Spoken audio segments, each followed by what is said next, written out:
All right. Hello, greetings, everyone. Welcome in and another session of live tutoring. Um, I am Ask Professor L. And if you have a math question or a math problem you would like to see worked out, you can post it in the chat. If I know how to solve it, I will solve it for you. If not, I'm trying to think of topics that I want to cover so that I am having some time practicing writing on my board with my camera. So if you are here and you are watching, just want to warm welcome in and we'll just see how this goes. All right. Today I am going to be presenting formal definitions for the 6 trigonomeric functions. The 3 main functions, the sine, tangent, or sine, cosine, and tangent, and their reciprocal functions, cosecant, secant, and cotangent. All right.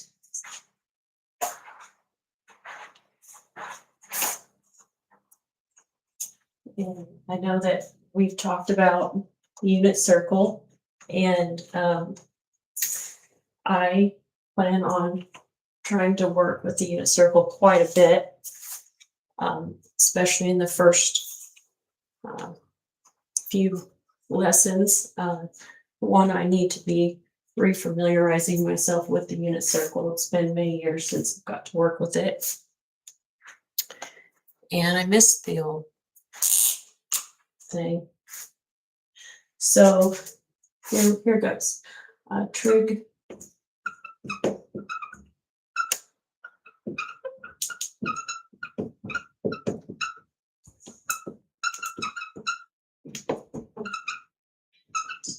Okay, so there's technically 6. There's 3 main trig functions, and I'm going to try to define them for the 30, 45, and 60 degree special triangles. So we'll go ahead and start with that. So for right triangles specifically, gonna start with some notation. So this is specific for right triangles. And so if you have an angle theta, then by definition, you have the sine function, and it's spelled SINE.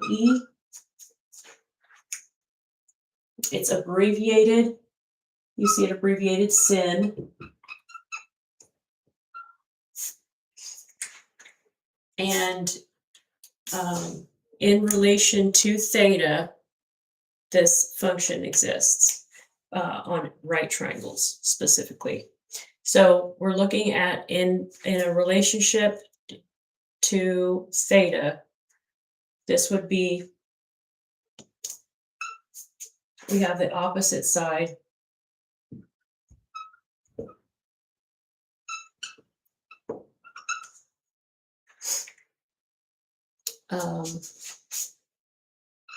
We have the adjacent side, and adjacent means next to.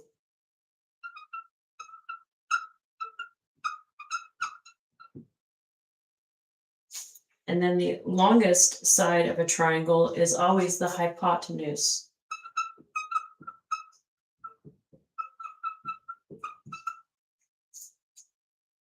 And so we use this relationship to define the sine, the cosine, and the tangent functions.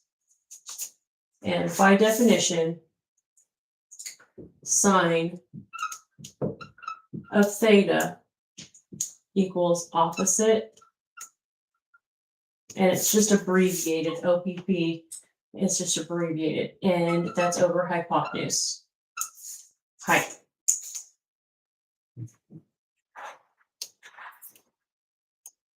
Okay. And so we, on the very first day, we kind of talked a little bit about that. The next one would be cosine It's spelled cosine because it's its co-function. It's co-function with the sine.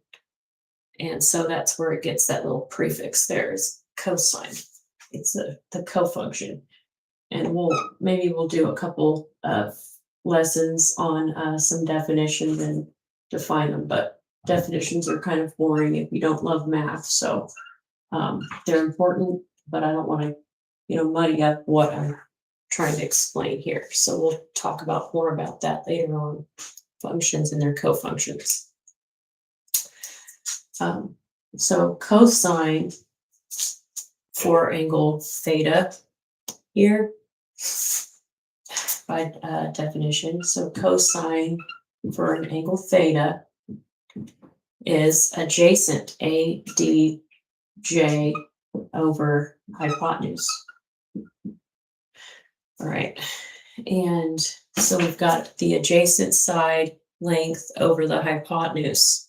And we'll go ahead and introduce tangent, and then I'll talk a little bit about what these functions do. So then we have the tangent function.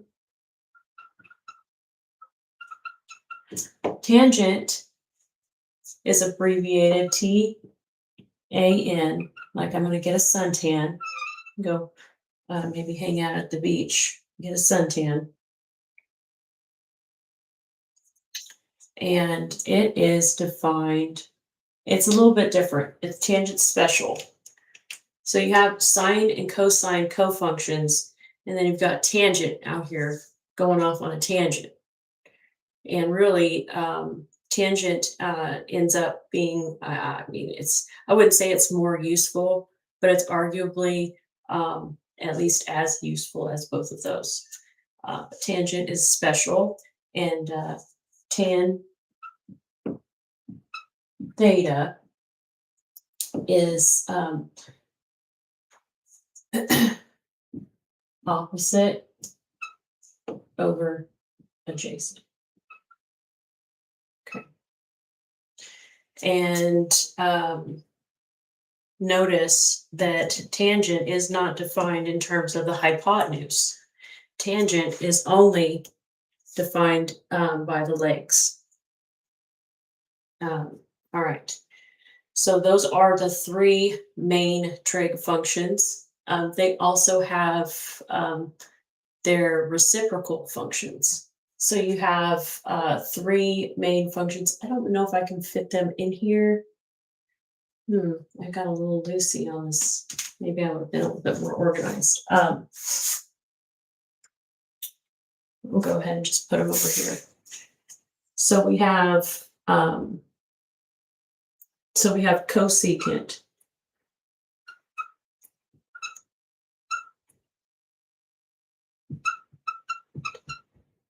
Cosecant, and it is abbreviated cosecant.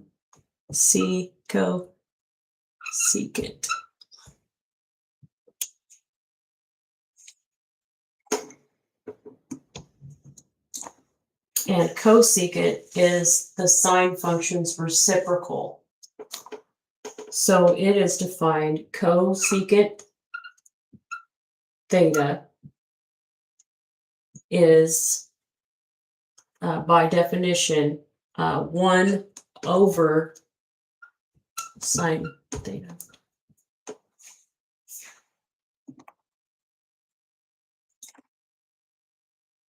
And get these all defined, and then we'll talk.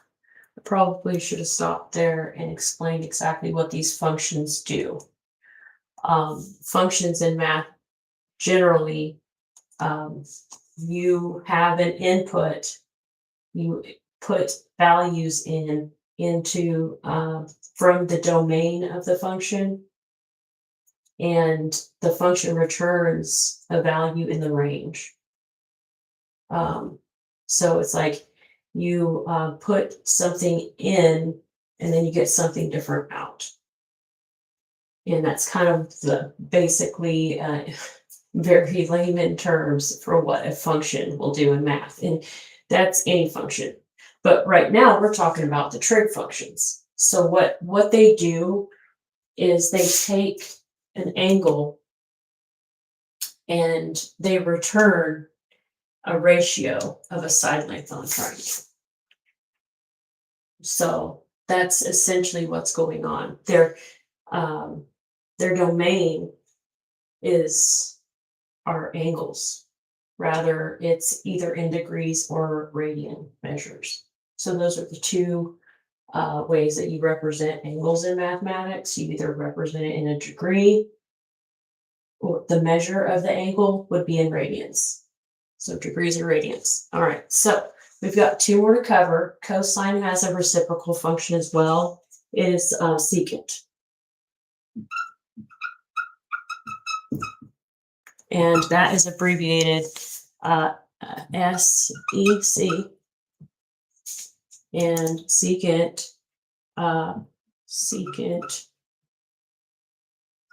theta is 1 over cosine theta.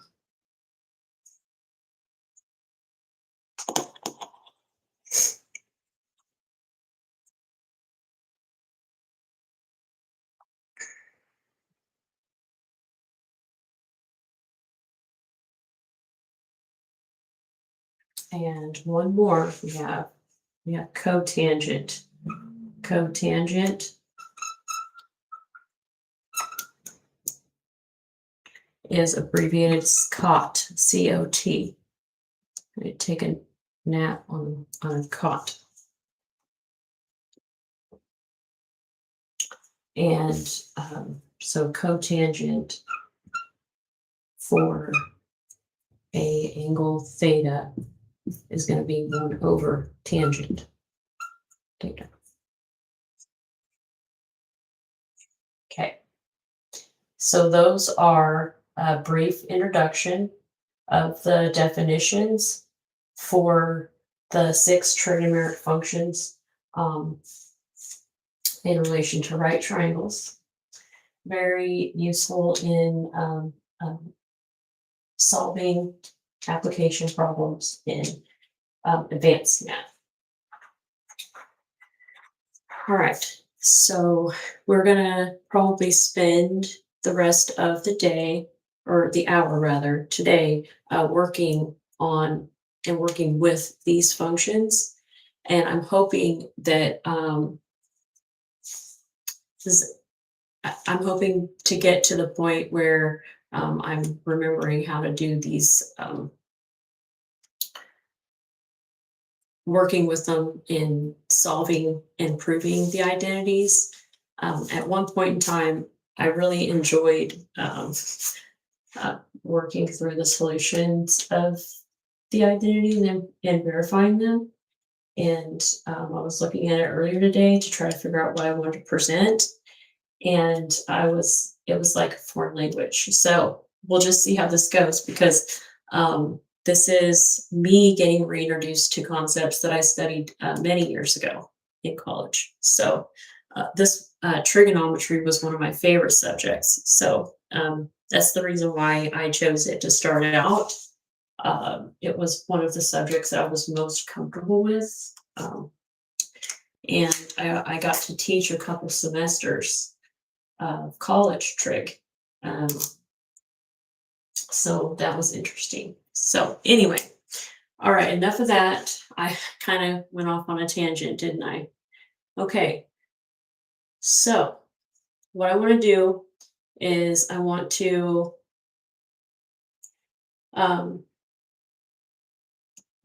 look at tangent. So I'm going to pull tangent here.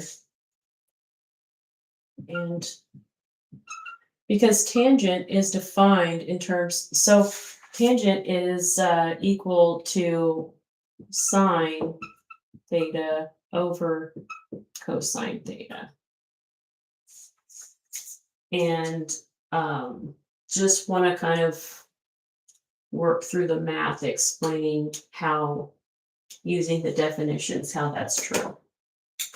So if I can get tangent theta to equal its definition, which is opposite over adjacent, then I can I can say that this is true. So what I'm going to do is I'm going to start beginning by replacing sine and cosine with its definitions. So this would be like a really simple example of proving trigonometric identities and definitions. So we have sine is opposite over hypotenuse, and that's divided by cosine, which is adjacent over hypotenuse. And so we have this ugly looking thing. So it's a division. It's like a 4 stacked division problem. And so what we're going to do is we're just going to treat these quantities as fractions. And how you divide fractions, the rule is you take this, whatever's in the denominator of your fraction, and you invert it, and then you multiply them. So that's the rule. So if I do that, I'm going to get, I'll just rewrite all this here. Actually, I'll put it right here. So I have opposite over hypotenuse, and that's for my sine function. I'm going to invert this. So inverting it means you're just flipping the numerator and the denominator. And so I end up with hypotenuse HYP over adjacent. Now I can simplify this. I have opposite times hypotenuse, and that's divided by the hypotenuse times the adjacent. A, D, okay. So what I can do is you simplify by canceling anything divided by itself is equal to the quantity 1, even on hypotenuse over a hypotenuse. And so then what we have left simplified here is opposite over adjacent. So essentially, I have shown that tangent theta, by definition, is equivalent to the sine over the cosine. And it's kind of a big deal because it simplifies a lot of math, knowing that. And I'm hoping that I will remember enough of the math and work through enough of the math to show you all that, how that simplifies a lot of problems when you're working with a lot of values. I'm trying to figure things out.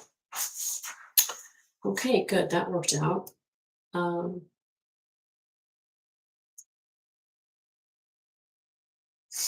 Okay, so we have that. This gives me hope that I'll be able to work many more of those identities. Those were a lot of fun, I remember. Okay, what I want to do next is I'm probably going to end up erasing all of this and just starting out with tangent. So I'll start out with tangent and the unit circle, focusing on quadrant 1. And because I've already defined sine and cosine for the 30, 45, and 60 degree angles, which those are the special triangles. I haven't defined tangent, and I also haven't done any of the reciprocal functions. So we'll kind of backpedal. I'll start with tangent, and then if I have time, we can go back and redefine sine and cosine again. We'll have to probably. It'll make it a lot easier to find these other ones. All right, so that's a plane.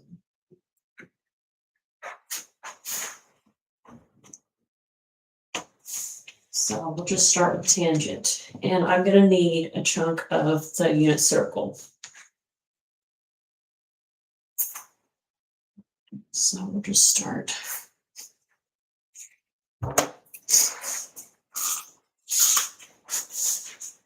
Okay, so tangent. So we'll say tangent of theta equals opposite over adjacent. And I better draw my triangles in here. We'll put it over here off to the side.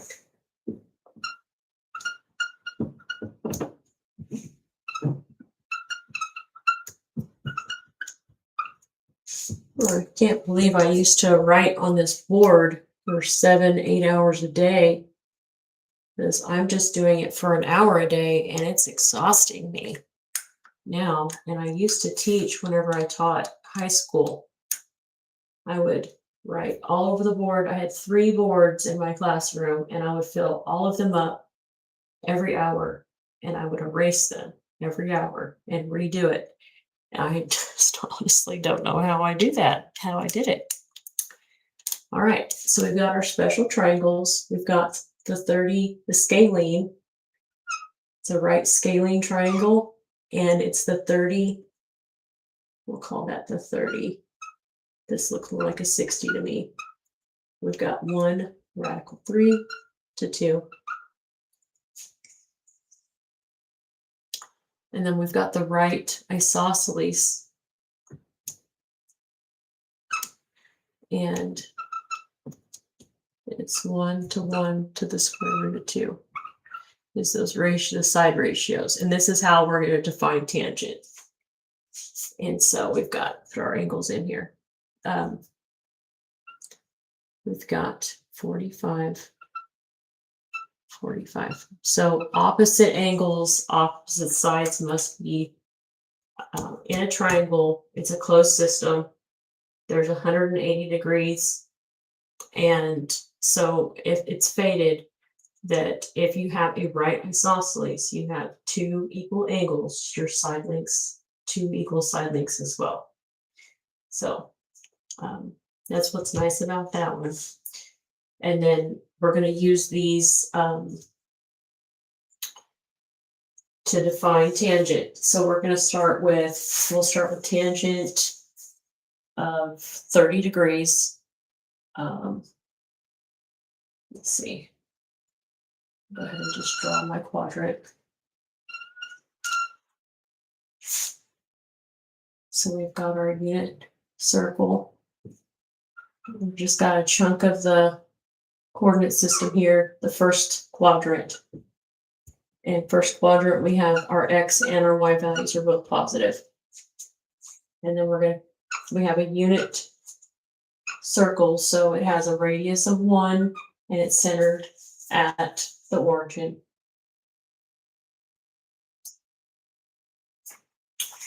And then, so we're going to start out with 30 degrees. I want it to kind of look like 30. We'll see how I do. Maybe that. We're just going to say it's 30 degrees so that I don't waste a lot of time. So redrawing something to get it perfect. I don't have a protractor, and I mean, I do have lots of them. I just don't have one with me right now. And yeah, just try to remain useful here. All right, so for theta, 30 degrees here, we're going to take this 30-degree reference angle here. And let's see, we have, tan of 30 degrees is equal. And then you're going to use this definition, opposite over adjacent, in reference to the angle that you're using in your function. So I'm looking at opposite, that's opposite is 1. So it's going to be 1 over adjacent to 30 is radical 3, because adjacent means next to. So it's the side next to 30. Okay, so we have over radical 3 for a tangent of 30 degrees.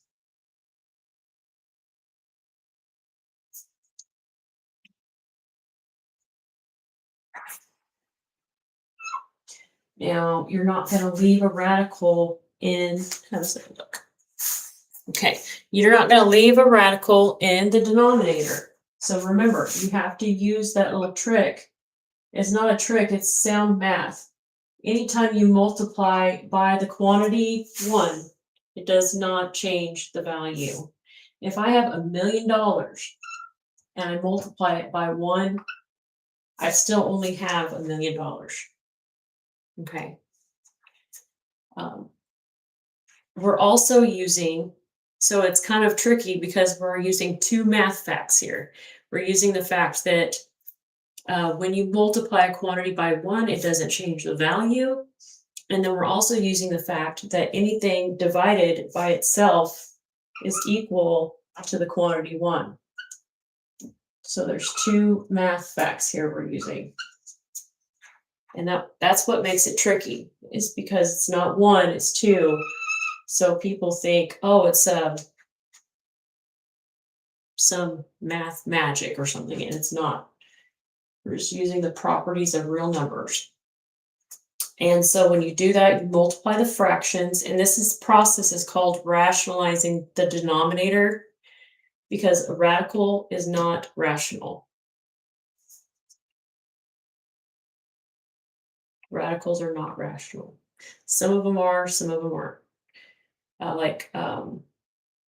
Radical 4, that's the square root of 2. Square root of 4 is 2. The quantity 2, it would be rational, but the square root of 2 would not be. So maybe we might get to a point where we backtrack and do formal definitions and all the properties of real numbers, but it's another one of those daunting subjects that are not very interesting in starting out in math. It's discouraging if you get flooded with a lot of that. But 1 times radical 3 is just radical 3. And then just to show you what's going on here, when you multiply radical 3 times radical 3, they both go under the radical, and it becomes 3 times 3. 3 times 3 is 9. So look at all these steps I'm doing for no reason. Well, maybe it is, because this is not intuitive. It takes many times to get it right and learn it. And if somebody out there needs to know how to simplify radicals, then hopefully this will help. So this 3 times 3 is 9. Why did I write a 3? Let me try that again. 9. And so then you have the square root of 3, and then the square root of 9 is 3. So then this thing, so this, they're equivalent statements. 1 over radical 3 equals radical 3 over 3. It's just another way of, and they don't look the same, but they have exact equal quantities. This is rational. This has been rationalized because you put a rational number in the denominator. Okay. And then I won't always simplify those radicals in that many steps, because in my mind, I already know what it looks like. But I think that if it helps the students, then I'm happy to do it. So you'll just have to let me know. All right, so more importantly, we have defined tangent of 30 degrees by radical 3 over 3.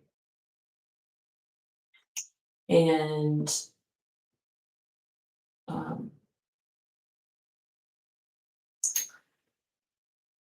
why did I do the unit circle for tangent? Because it's, I mean, they had it. I wonder if I could pull those. Right, so let's go ahead and do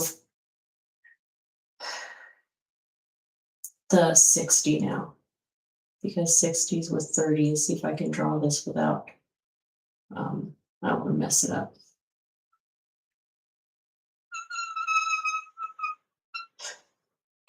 Maybe that's 60. We'll just say it's 60. Okay. So we have tangent of 60 degrees. Okay. Tangent of 60 degrees. So remember that trig function is taking an angle, so that an angle in its domain, and it's returning a portion of the side lengths. So a ratio is what it's doing. And so we'll talk maybe when we get into trig equations and solving those, we'll get into the domain and range of the trig functions, because that's a whole nother topic. Tangent of 60 degrees. So now we're looking over here at 60, and we're applying that basic definition, and it's opposite. So we have radical 3 over adjacent. So it's going to be radical 3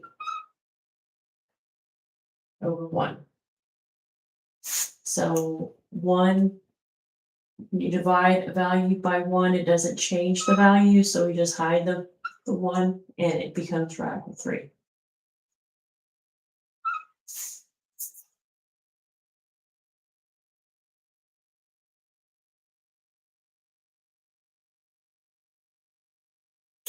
And we have one more. We don't have to rationalize that one, so we don't have a lot of extra math. We'll go ahead and do the tangent of 45. And it's going to be a ratio, so we'll just draw our fraction bar in there. And then we're going to look at 45 degrees, and we're going to apply that definition. Opposite 45 degrees would be 1, and adjacent to 45 degrees would also be 1. So we have the tangent of 45 degrees, 1 over 1, which is just 1. So here is the tangent, and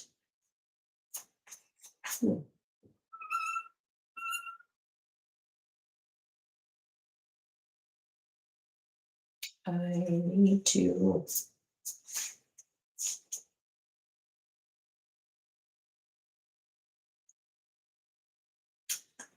before I move on, I'm going to go ahead and take these values and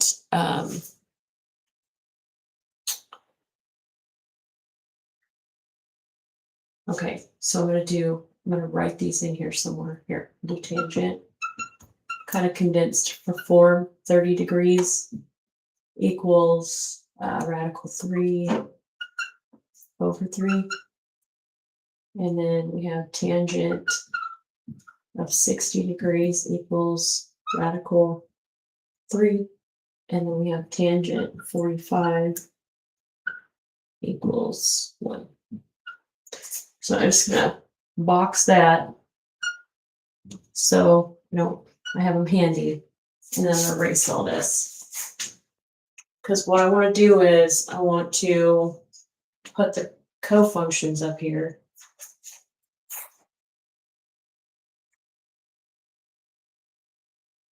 See, sine, so I have them pretty. Sine theta op over height. So cosecant theta is going to be 1 over op over height.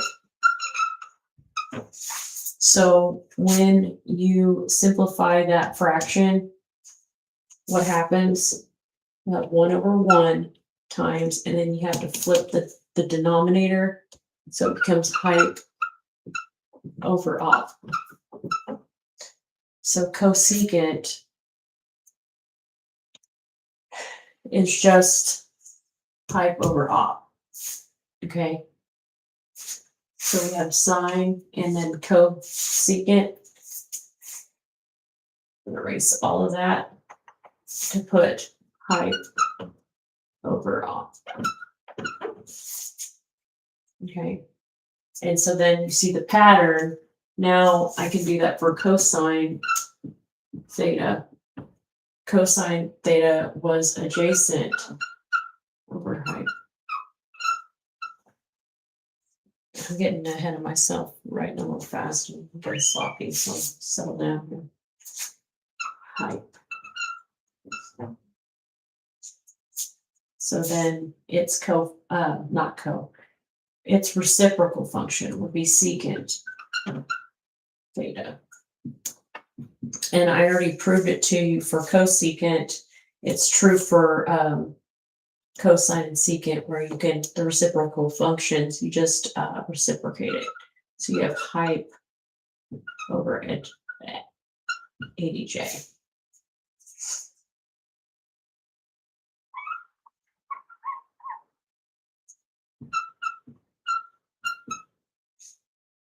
It's being squeaky today. All right, so then one more. You have the tangent of theta is, well, it's sine over cosine, but it's opposite over adjacent. So cotangent of theta is just going to be adjacent over opposite. There. So that makes it a little bit easier to define in terms of your special triangles. Well, just take tangent, for example. I didn't know it was going to end up right here, but you have here, what was it in here? Tangent. I wrote it 3 times. That is not very organized. Tangent of 30 degrees was radical 3 over 3. So the cotangent of 30 degrees is also would be 3 over radical 3, and then you would have to rationalize that. Radical 3 over radical 3. So that's 3 radical 3 over 3, and then the 3's would simplify, so you just have radical 3 for cotangent of 30.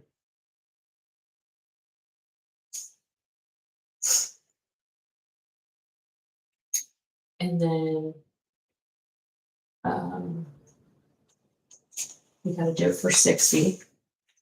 So you have tangent of 60 degrees is radical 3.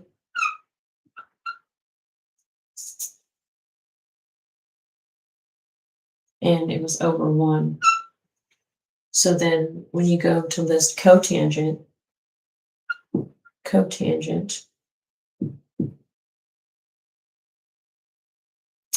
of 60, you're just going to invert, and it becomes 1 over radical 3. When you rationalize, you can't see what I'm writing because I'm a lefty. You have 3 radical 3. And so then when you reduce that, you get radical 3 over 3 for cotangent of 60.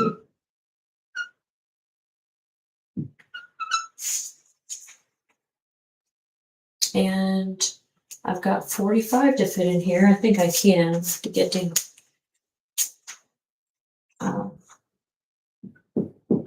I wonder if you can see that I'm writing. It's blurry down there. Tangent of 45 was 1.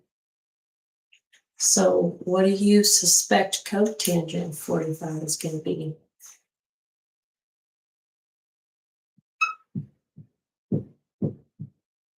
What is the reciprocal of the quantity 1?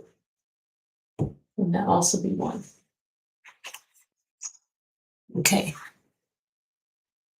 Good.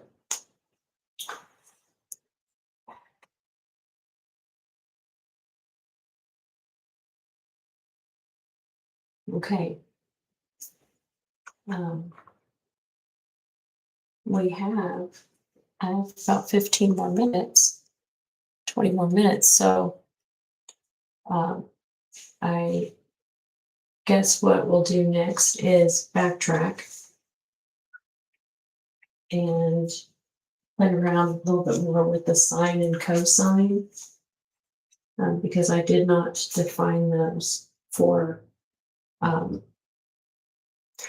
we defined them the other day, but we didn't define them today. So we'll do it again. So we have the sine function, sine 30 degrees. And sine is opposite over hypotenuse, so we've got 1/2.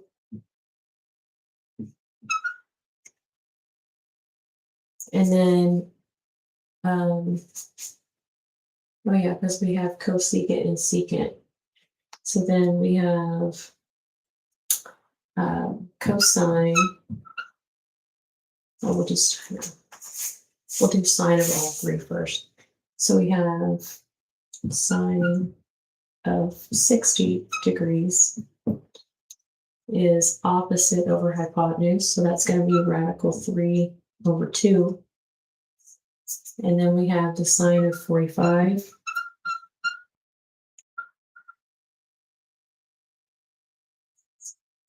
And that's going to be opposite over hypotenuse. That's 1/radical 2. And let me rationalize it real quick. It's going to give me radical 2/2. So I have to circle that one. And then what I'll do is I want to go ahead and list out cosecant, the reciprocal of sine. So cosecant for 30 degrees. And cosecant is hypotenuse over opposite. So for 30 degrees, hypotenuse would be 2 over opposite would be over 1. So 2/1. Or you could find your initial function and then reciprocate it. You notice that the reciprocal of 1/2 is 2. And then cosecant for 60 degrees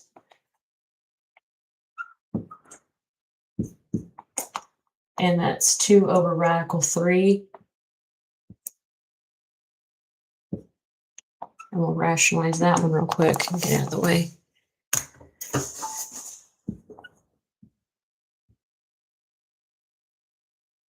So finally we have 2/3 and that can't simplify anymore because 2/3 is just 2/3. I mean, it's an exact answer. It's good enough. It's good enough for me.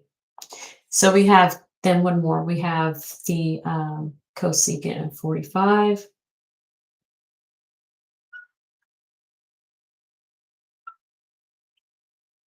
And what I'm going to do is I'm going to look at the value before I reciprocate it. Because if I don't, then I'm going to end up having a lot more steps. If I just reciprocate that rational answer, it's a lot harder. So I'm going to go back to the original one and reciprocate that because that's just the square root of 2/1. So that makes it a little bit easier. All right, and then I did not leave myself very much room for the cosine and secant. So I might have to erase something.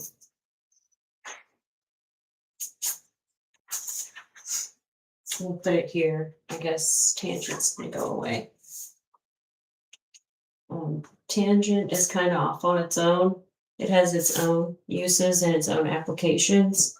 Sine and cosine are cofunctions, so I like to keep them together.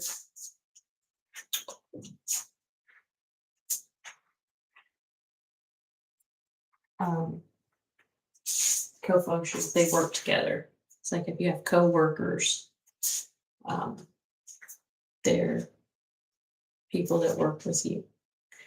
Okay. So we have one more value to find, and then I managed to fill up another, almost hour segment. So after we define cosine and secant for these two triangles, we might go ahead and stop, find a stopping point.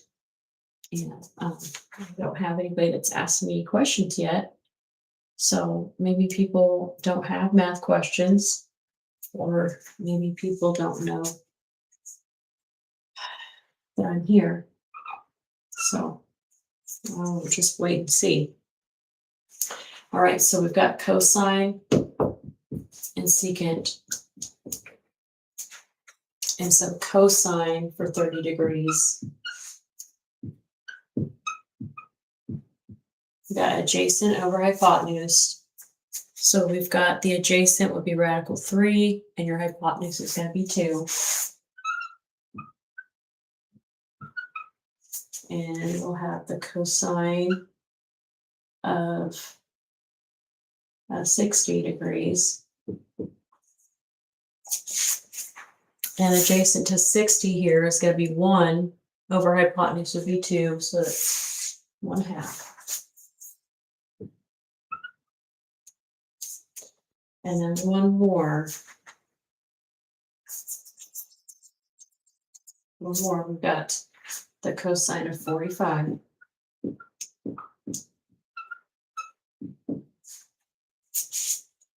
And over here, looking at the reference angle and applying that definition, adjacent over hypotenuse is going to give you 1 over radical 2. Let me rationalize that one down real quick.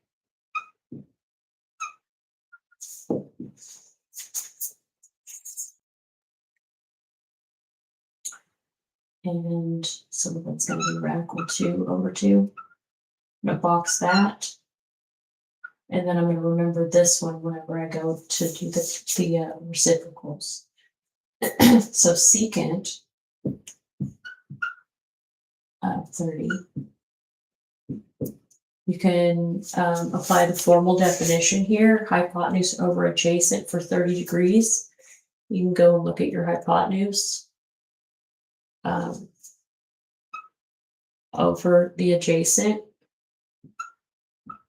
or you can just reciprocate your original function, but you have to rationalize it, because anytime you end up with a radical in the denominator, you have to do a little math trick I showed you. 2 radical 3 over 3. So we got that one. And then, so we've got secant of 30. So secant of 60 degrees. We've got is 1/2. So we just have 2 over 1, which is just 2.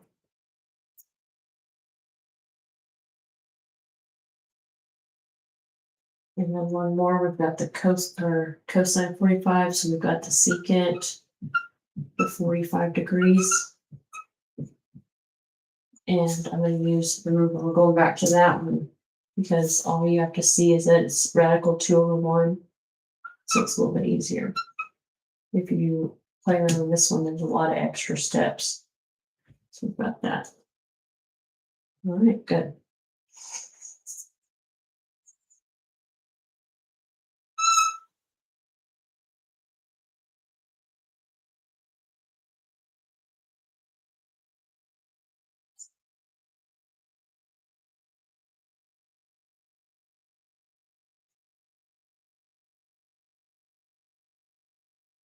All right.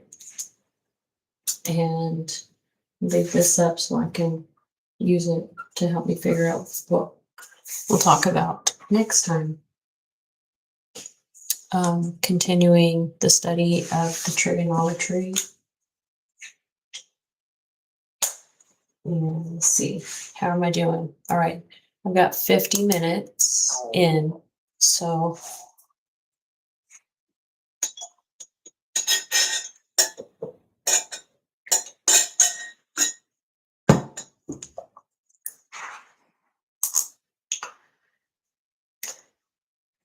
I really don't want to erase that, but